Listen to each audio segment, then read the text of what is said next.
સૂર અને સ્વરના ઉપાસક જેટલા સાધકો આવ્યા છે તે સૌ, આપ સૌ ભાઈ બહેનો, વચ્ચે એવું કહેવાયું કે કવિનું ગોત્ર કવિતા હોય છે. એ ઘણી વખત મેં સાંભળ્યું છે, પણ કવિતાનું ગોત્ર કયું?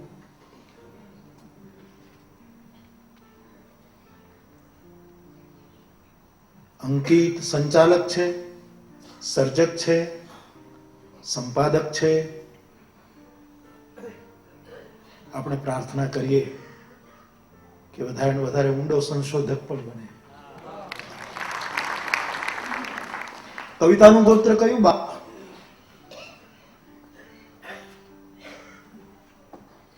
ભારતીય અધ્યાત્મ જગતની પ્રવાહી ધારામાં રહીને, પ્રવાહી ધારામાં રહીને, જળ અને ઘન ધારામાં ને આપણે જાણીએ છીએ કે ગંગા પ્રવાહી હોય તો અનેક રીતે ઉપયોગી.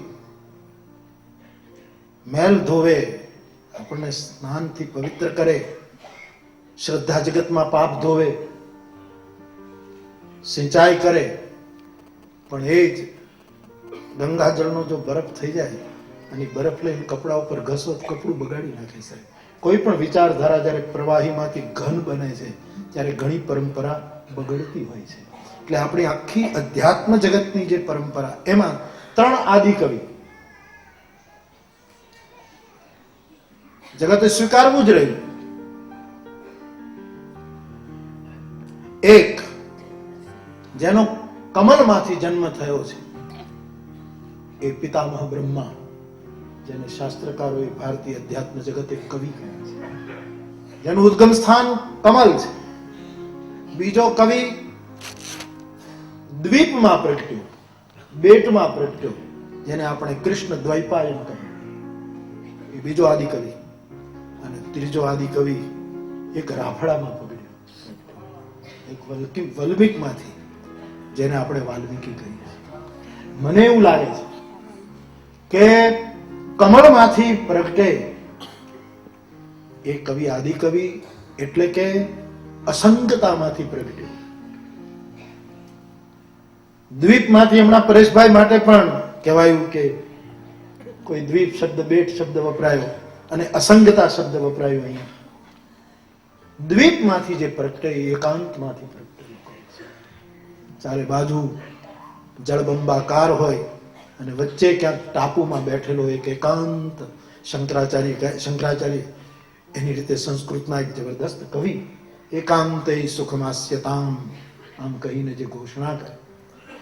એકાંતમાંથી જન્મતો કવિ. અને ત્રીજો રાફડામાંથી, એટલે કે અગ્રાહ્યતામાંથી જન્મતો. રાફડામાં કોણ હાથ નાખે છે? રાફડામાં હાથ નાખે તો બોરિંગ સિવાય બીજું કઈ મળે નહીં. અગ્રાહ્યતા એટલે મારે મારી જવાબદારી પૂર્વક કહેવું હોય તો એમ કહું કે વિશ્વભરની કવિતાનું કોઈ ગોત્ર હોય તો આ એકાંતનું અચ્યુતપણું, આ અસંગતાનું અચ્યુતપણું અને આ અગ્રાહ્યતાનું અચ્યુતપણું, એટલે કે કવિ જગતનું ગોત્ર કવિતા હશે, પણ કવિતાનું કોઈ ગોત્ર હશે તો મારી દ્રષ્ટિએ અચ્યુત ગોત્ર હશે. તો મારા દેશનો કવિ, મારી ભાષાનો કવિ ચ્યુત થતો નથી સાહેબ. સતત જેમ હમણાં કેવી ગઝલો લખાતી હતી એ સુરેશભાઈ કહ્યું, પણ આપણે ઉત્તરોત્તર આગળ વધતા, આપણે શ્રેષ્ઠ તરફ ગતિ કરી. અને આપણે ત્યાં સાહિત્યકારો, ખાસ કરીને લોક સાહિત્યકારો વિનોદમાં એવું કહે કે ભાઈ એક મહાત્માએ એક ભાઈને પૂછ્યું તમારા દીકરા કેટલા? કે આમ તો 4 પણ હવે 3. કે કેમ? કે એક તો કવિ થઈ ગયો. એટલે એ બાપ એવું રજૂ કરતો હતો કે કવિ થઈ ગયો એ કોઈ કામનો નથી, પણ મારે એ કહેવું છે કે કવિ થઈ ગયો એ સમાજ માટે કામનો છે. જેની પાસે શબ્દ છે, સૂર છે, સ્વર છે, આ પહેલાય કામના હતા, અત્યારે કામના છે અને ભવિષ્ય માટે પણ આ લોકો કામના રહેશે. એટલે એ વિનોદ માટે કહેવાતી વાત મારે તમારે બદલીને બહુ જ ગંભીરતાપૂર્વક સ્વીકારવી પડશે કે કવિ થઈ ગયો એ સમાજના કામનો નહીં. અમારે બાવાજીમાં શું થાય કે મહારાજ લોટે ગયા, લોટ માંગવા ગામડામાં, અને પેલાના જમાનામાં તો માળીઓ મહારાજ જ પૂછે, પંચાંગ ને કેલેન્ડરમાં તો કઈ નહીં, એટલે પૂછે કે એકાદશી ક્યારે છે. એટલે મહારાજ એની લોટની થેલી એમને મૂકી બેસી ગયા કે એકાદશી પરમ દિવસે છે, આવી એકાદશી છે. એમાં એ માળીનું ઘર એટલે ખેડૂતનું ઘર હતું.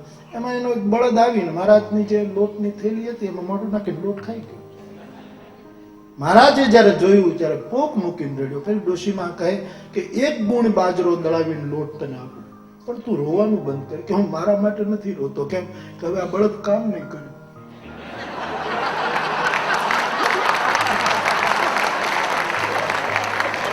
કારણ કે માંગેલો લોટ ખાઈ ગયો છે, એ હવે એકે કામનો નહીં હોય સાહેબ.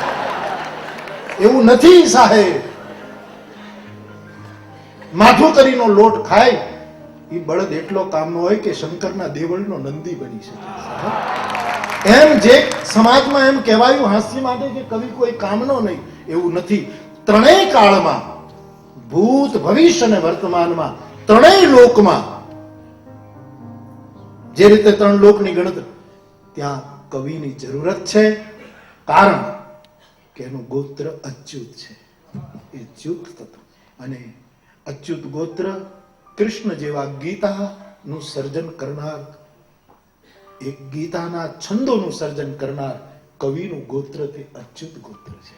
તેથી આપણો કલાકાર, આપણો કવિ, આપણો શબ્દ સેવી, આ કલાકારોને હું જોઉં, આ કવિઓને જોઉં ત્યારે મને એમ લાગે કે હવે આ કુંભરા મેળામાં હું કાલે જાઉં છું. આમ તો હજી બધી શાંતિ છે, પણ અમારે એક વડીલ કીધા કરે કે આ કુંભના મેળામાં દર વખતે લડાઈ કેમ થાય? કારણ કે અમૃત છે ને લડાઈમાંથી જ નીકળ્યું છે. એટલે દેવતાઓ ને અસુરો લડતા હતા એમાંથી જ નીકળ્યું, એટલે એવું થયા કરે. પણ પ્રયાગમાં ગંગા, યમુના અને સરસ્વતી, એમાં ગંગા પ્રગટ છે, યમુના પ્રગટ છે. આપ જે ગયા હશો, એક શામ પ્રવાહ અને એક ધવલ પ્રવાહ બે ભેગા થાય છે, અને સરસ્વતી ગુપ્ત છે. પણ કવિ પણ એક કાવ્ય કુંભ લઈને ફરે છે. કવિનો એક પોતાનો નિજતાનો કાવ્ય કુંભ. પેલો તો એક વર્ષે થાય. કવિ પળે પળે કાવ્ય કુંભમાં સ્નાન કરતો હોય છે. એનું માઘ સ્નાન નથી હોતું, એનું કાયમ મહાસ્નાન હોય છે. એનો કલ્પવાસ નથી હોતો, પણ ખબર નહીં અનંત અનુભવોનો એક પ્રવાસ હોય છે. તો પહેલા પ્રયાગમાં તો સરસ્વતી નથી દેખાતી, ગંગા ને યમુના દેખાય છે. કવિને જોઉં ત્યારે મને એમ લાગે કે એની પાસે શબ્દની સરસ્વતી છે, સૂરની ગંગા છે અને સ્વરની જમુના છે. પરંતુ ક્રાંતિ ક્યાં છે કે ત્રિવેણી જે છે પ્રયાગમાં સરસ્વતી દેખાતી નથી, કવિમાં શબ્દની સરસ્વતી દેખાતી હોય છે. સૂર અને સ્વરની ગંગા અને જમુના ક્યાંક અંદર ગોઠાતી હોય છે, ક્યાંક અંદર મંથન થતું હોય છે. એવા પ્રતિદિન કુંભ સ્નાન કરાવનારા આપણી પાસે કવિઓ છે. આપણે બહુ સરસ કહ્યું સુરેશભાઈ કે ગુજરાતીએ ગઝલોને ગુજરાતી પણ વાંચ્યું, એ કેટલી મોટી વાત છે. આખું એ જગ લાગે પ્યારું, આખું એ જગ લાગે પ્યારું, કારણ કે ગુજરાતી છે. વસુધૈવ કુટુંબકમ સિય રામમય સબ જગ જાની સર્વમ ખલવિદમ બ્રહ્મ. આજે મારી તમારી પ્રવાહી પરંપરા. આખું એ જગ લાગે પ્યારું, ગુજરાતી છું, અને ઈશ્વરની પાસે ઘર મારું ગુજરાતી છું. આપણું ઘર ઈશ્વરની નજીક છે.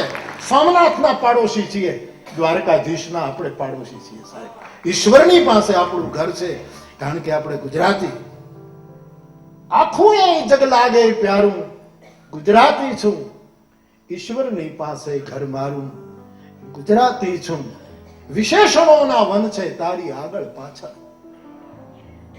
વિશેષણોના, હરિભાઈ કોઠારી એક વખત બહુ સરસ કહેતા હતા કે આપણી આગળ જેટલા વિશેષણો લાગે એટલા આપણે પાછળ જતા હોઈએ છીએ.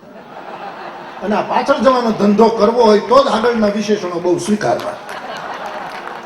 અને જે ડબ્બાને ખેંચવા માટે આટલા એન્જિન લગાડવા પડે,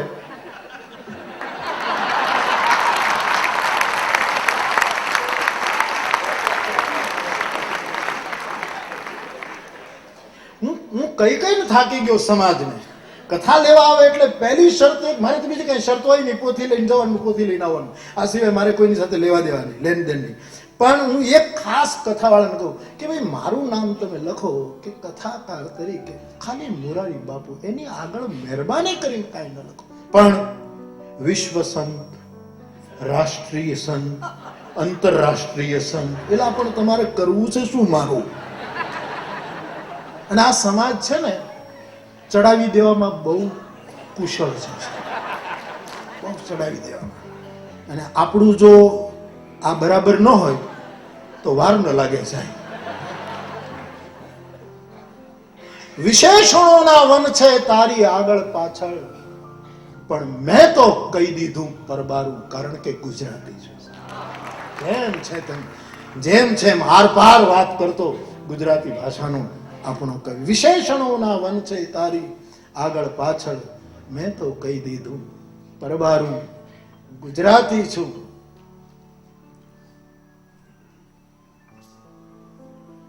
બોલી હરદ્વાર ગોસ્વામીની કવિતા છે. સુખને કરી લીધું સહિયારું, ગુજરાતી છું. અને ચાંદા ઉપર ઘર બાંધવું કે આબ અગાસી પર ઉતારું, ગુજરાત. અને સુનીતા ફરે જ છે ને સાહેબ, અત્યારે આપણા દેશની આપણી ગુજરાતી એક દીકરી સ્પેસમાં ફરી રહી છે. એટલે ગુજરાતી ભાષાએ, ગુજરાતી ભાષાના આવા અચ્યુત ગોત્રીય કવિઓએ ગુજરાતીને એક નવી ગઝલોને એક નવી ઓળખાણ આપી. વિશેષ કહીને કહેતા અંકિત પાસે વિશેષ ને વિશેષ આવી આપણી અપેક્ષા રહેશે કે બાપ હમણાં અશ્વ 25 સુરેશભાઈ આમ વિવેકથી બોલે ને એટલે અશ્વ 25 એટલે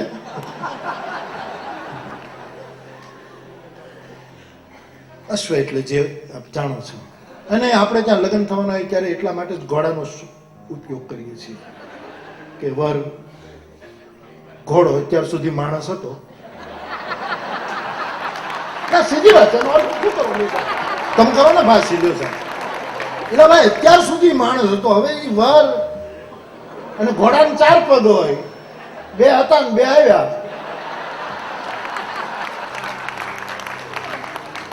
એક જણને કોઈ પૂછ્યું કે તને તે ક્યારે ખુશી જોઈ છે કે નાનપણમાં લગ્ન થઈ ગયા तेरे बगैर मुकम्मल ये जिंदगी न हुई, खुशी का नाम सुना था मगर खुशी न हुई.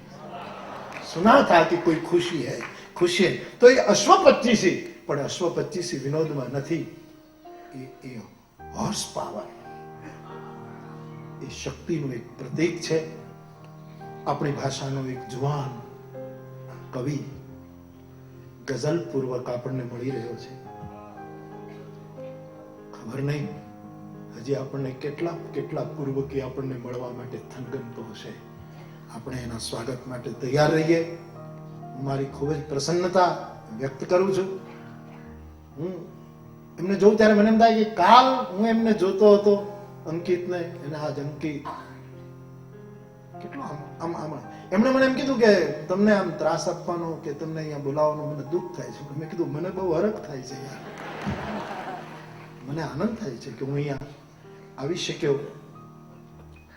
બીજું તો શું કહું, મારા હૃદયની પ્રસન્નતા વ્યક્ત કરું છું. અને મને એવું લાગે છે, મારી સાથે સહેમત થવાની જરૂર નથી, પણ તમે મને સાંભળો એ પણ ઘણું છે કે આ જગતમાં કવિતાનો રથ જેમ મનોરથ છે, ઘણા રથો છે આ દેશમાં, ઘણા રથો ફેર્યા.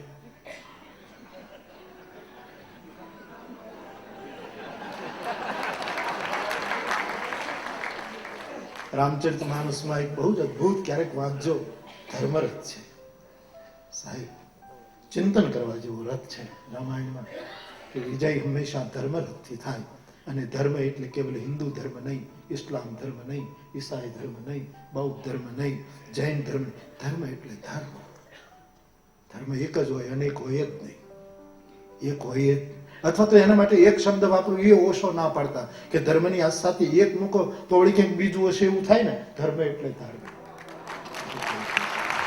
અને લાવો તો બહુ સુંદર. તો રથની આપણે ત્યાં એક બહુ મોટી પરંપરા છે. મને એવું લાગે કે કવિતાનો એક રથ છે.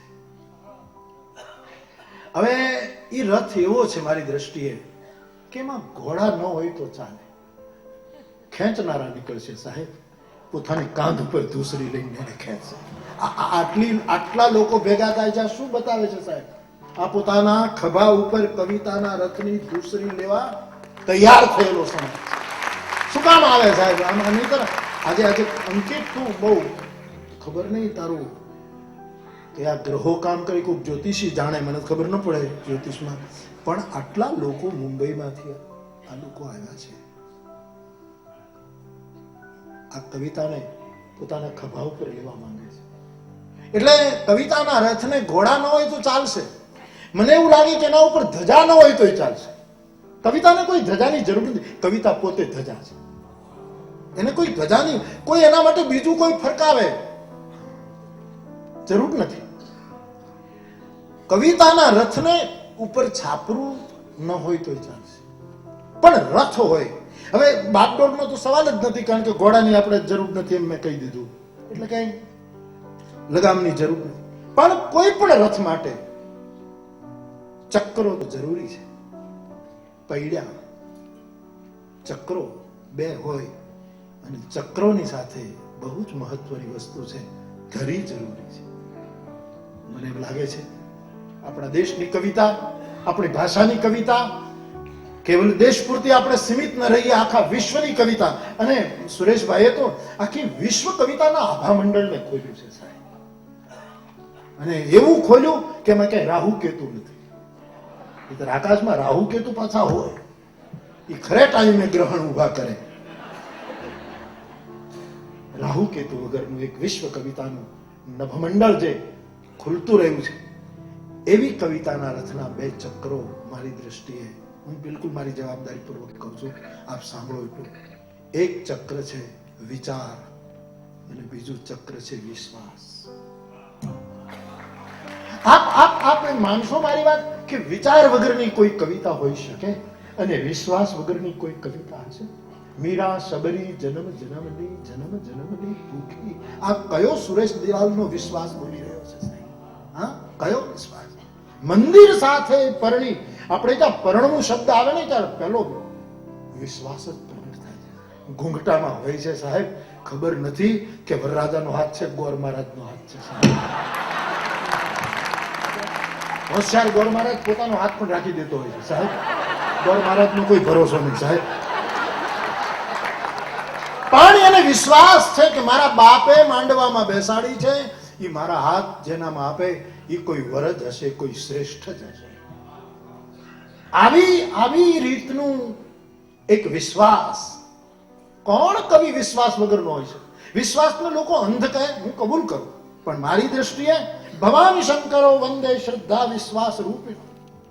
વિશ્વાસ એ તો શંકર છે, અને શંકરને બે આંખ નહીં, ત્રણ આંખો, ત્રિનેત્ર છે.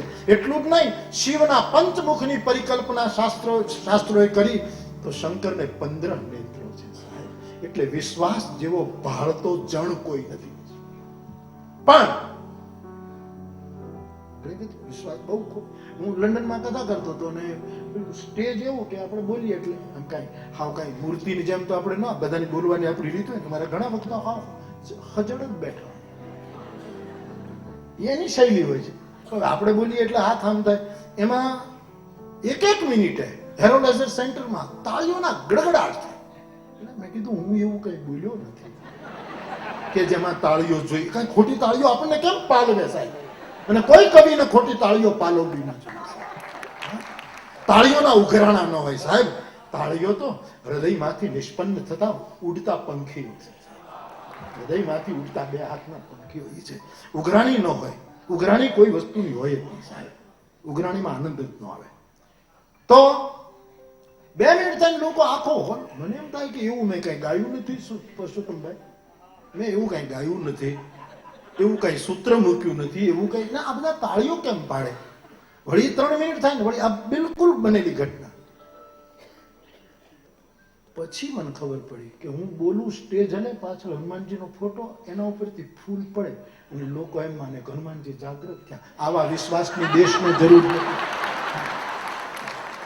હનુમાનજી છે ને ફૂલ પડે ને જાગે નહીં, એ તો દેશ ઉપર ભીડ પડે ત્યારે કોઈ મહાવીર તત્વ પ્રમાણે ઊભું થતું.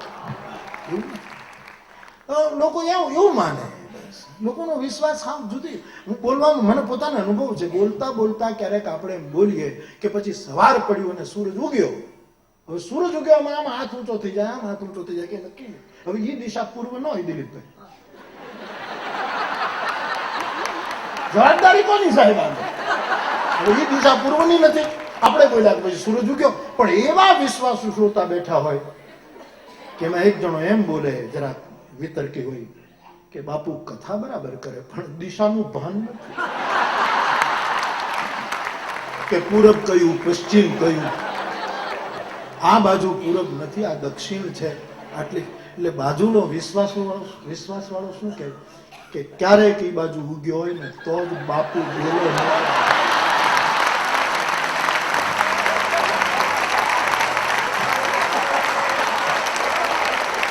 આવા વિશ્વાસની મારા ધર્મને, મારા દેશને, મારા વિશ્વને જરૂર નથી.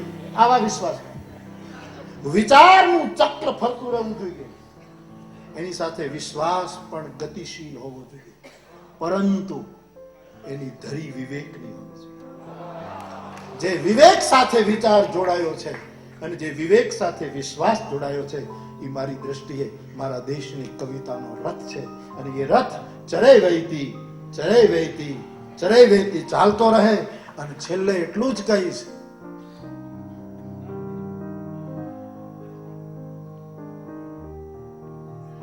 જો કશ્તી तेरी रहमत के सहारे छोड़ देता, जो कश्ती तेरी रहमत के सहारे छोड़ देता है, उसे तूफान खुद आकर किनारे छोड़ देता.